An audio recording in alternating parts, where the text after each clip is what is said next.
Qu'est-ce qu'un archétype de personnalité? Qu'est-ce que les 16 archétypes de personnalité, très popularisés par le MBTI, développés à l'origine en partie par Carl Jung? C'est tout le sujet de cette vidéo. Qu'est-ce qu'un archétype de personnalité? Ce qui est intéressant d'analyser, c'est le mot archétype ou le mot type. Le mot archétype, en fait, il faut vraiment voir ça comme une classe dans un jeu vidéo, comme un véhicule. Un archétype de personnalité, ça représente l'ensemble des schémas, des patterns récurrents à un type d'individu. Donc, par exemple, je prends un exemple dans un jeu vidéo. Prenez l'exemple d'un MMORPG. Allez, prenez un archer ou un gladiateur avec une épée. L'archer, voilà, dans les grandes lignes, son rôle sur le champ de bataille, ça va être d'envoyer des flèches à longue distance.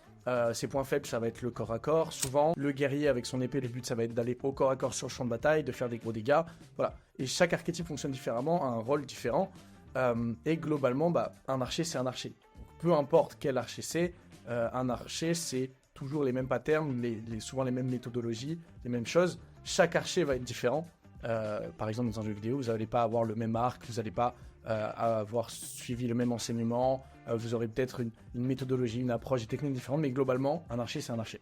Pareil, prenez la différence entre une voiture et une moto. Une voiture, c'est une voiture, peu importe la marque, peu importe le modèle, ça a globalement une même utilité et fonctionne de la même manière.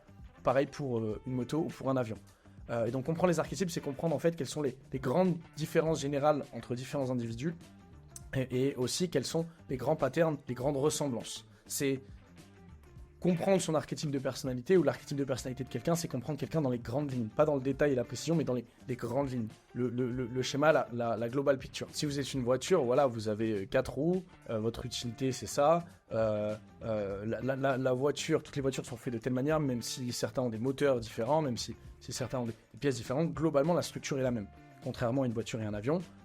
Ça ne veut pas dire que chaque voiture n'est pas unique, chaque modèle de voiture est unique, a ses spécificités, et son unicité. Pareil pour chaque individu a son unicité, a sa spécificité, mais on peut analyser et on peut observer des schémas et mettre les gens d'une certaine manière dans des cases. Et ce qui est intéressant avec les méthodes et les process qu'on va voir sur cette chaîne YouTube, c'est qu'on peut aller du simple, donc généraliser, stéréotyper, et avoir une image globale. Et on pourra également rentrer dans le détail et plus de précision sur la compréhension d'un individu et ce qui le rend unique et spécifique. Voilà pour la définition pour comprendre qu'est-ce que c'est un archétype. Ensuite, voilà, il y a, selon les systèmes, en tout cas nous qu'on utilise, on a 16 archétypes, 16 types de personnalité. En fonction des systèmes, dans l'énéagramme, il y en a moins. Dans le Big Five, il y en a moins. Mais dans les systèmes qu'on va voir sur cette chaîne YouTube, on illustre 16 archétypes de personnalité.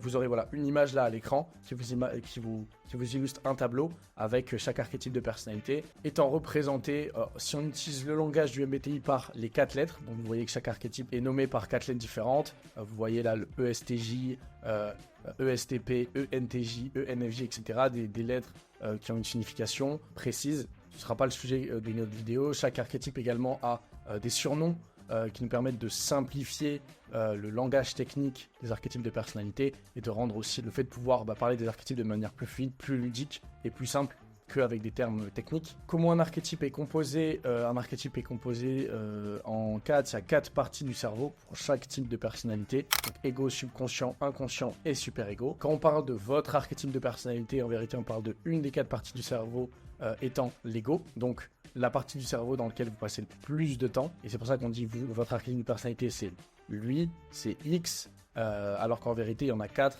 et c'est beaucoup plus complexe que ça, mais pour simplifier, c'est plus simple de parler de cette manière-là. Donc, et l'ego qui sera le type de personnalité, l'archétype dans lequel vous passerez le plus de temps, qui est le plus naturel chez vous, le subconscient qui est plus en rapport avec le bonheur, l'accomplissement et aussi vos plus grandes forces, l'inconscient qui est plus en rapport avec vos zones d'ombre, vos zones de faiblesse, qui est opposé à l'ego, tandis que le subconscient est l'inverse de l'ego, et le super-ego étant l'opposé du subconscient et l'inverse de l'inconscient. Voilà, je pense que ça vous a bien pété le crâne ces appellations.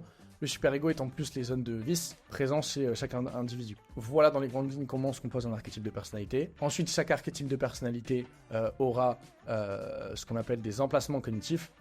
Donc là, vous allez voir un tableau. Il va y avoir le héros, le parent, l'enfant, la peur, le némésis, le critique, l'inconnu et le démon. Donc c'est des emplacements, c'est des endroits du cerveau qui correspondent à des caractéristiques bien précises. Et pour chaque emplacement, vous allez avoir des fonctions cognitives placées à tel ou tel endroit, et c'est ce qui fera la différence entre chaque individu. Et donc pour chaque emplacement cognitif, viendra se placer 8 fonctions cognitives, qui sont un peu des armes, des outils que nous on utilise pour prendre des décisions, pour analyser une information. Donc on va avoir 4 familles de fonctions cognitives, T, F, S et N. Et pour chaque famille, ça va se multiplier par 2. Donc, dans la famille des fonctions cognitives T, on va avoir TI et TE. Donc, TI, la logique, la pensée introvertie. TE, le rationnel. Dans F, on va avoir FI, FE. FE, l'éthique, l'empathie. FI, la morale, la sympathie. Ensuite, en N, on aura NI, NE, donc le I pour introverti, à chaque fois le E pour extraverti. NI, globalement, mon propre futur. NE, le futur général. NI, l'intuition introvertie, et NE, l'intuition extravertie. Et SI, SE, SI, les sensations introverties, SE, les sensations extraverties. On va pas voir en détail qu'est-ce que c'est les fonctions cognitives aujourd'hui. Là, on va s'arrêter à une global picture, voir comment fonctionne un archétype. Donc voilà, pour récapituler, il y a ces archétypes de personnalité. Un archétype, c'est fait de 4 parties du cerveau, égo, subconscient, inconscient, super-égo. Chaque archétype de personnalité a 8 attitudes ou emplacements cognitifs. Héros, parent, enfant, peur, némésis, critique, inconnu et démon. Et dans chaque emplacement, attitude, vient se greffer une fonction cognitive. Donc TI ou TE, FI, FE, SI, SE, NI, NE. Ça, c'est pour que vous ayez la structure globale de comment se structure un archétype de personnalité.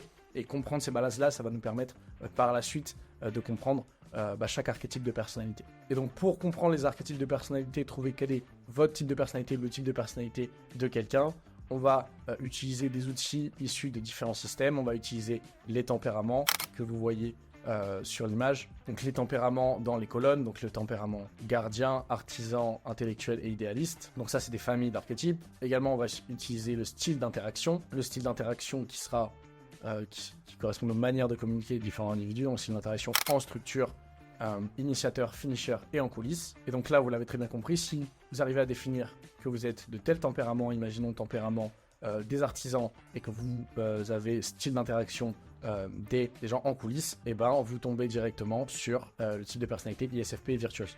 Voilà. Donc ces outils-là, j'ai cru comprendre que le MBTI les avait intégrés récemment à leur test, mais je crois que c'est encore assez bancal. Et c'est les nouveaux outils, notamment développés aussi par Linda Behrens et d'autres chercheurs, qui nous permettent de trouver précisément simplement quel est un archétype de personnalité. Il suffit simplement de faire un croisement de données sur cette matrice, sur ce tableau. Chaque tempérament ici d'interaction correspondant à des caractéristiques bien précises qu'on peut voir sur le tableau. Et c'est en posant des questions dans un test et en trouvant les réponses à ces questions-là qu'on arrive à identifier les caractéristiques d'une personne qui nous permettent de trouver son archétype de personnalité. Également, on va avoir d'autres outils un peu plus poussés comme les quadras qu'on retrouve dans le Socionics, donc alpha, bêta, delta et gamma, et également les temples, body temple, mind temple, etc. Qu'on va pouvoir utiliser, et les fonctions cognitives encore plus poussées, et les 4 parties du cerveau pour définir quel est l'archétype de personnalité de quelqu'un. Voilà, des outils bien complexes, enfin qui paraissent bien complexes là comme ça en apparence, qu'on va détailler par la suite sur cette chaîne YouTube. D'ailleurs, si c'est toujours pas fait, abonnez-vous, likez, n'hésitez pas à laisser un commentaire. Et c'est ces outils qui vont nous permettre de trouver votre type de personnalité. Donc voilà, dans cette vidéo, je pense que vous arrivez à comprendre qu'est-ce qu'un archétype de personnalité, comment ça se structure, comment ça fonctionne dans les grandes lignes. Et voilà, dans les futures vidéos, on va commencer à parler du système. Et voilà, on va vous aider à trouver votre archétype de personnalité. Si ça vous intéresse aussi, à trouver l'archétype de personnalité des gens. Et à voir comment tout ce beau système fonctionne. Voilà, merci d'avoir assisté jusqu'à la fin de cette vidéo. On se retrouve pour les prochaines vidéos.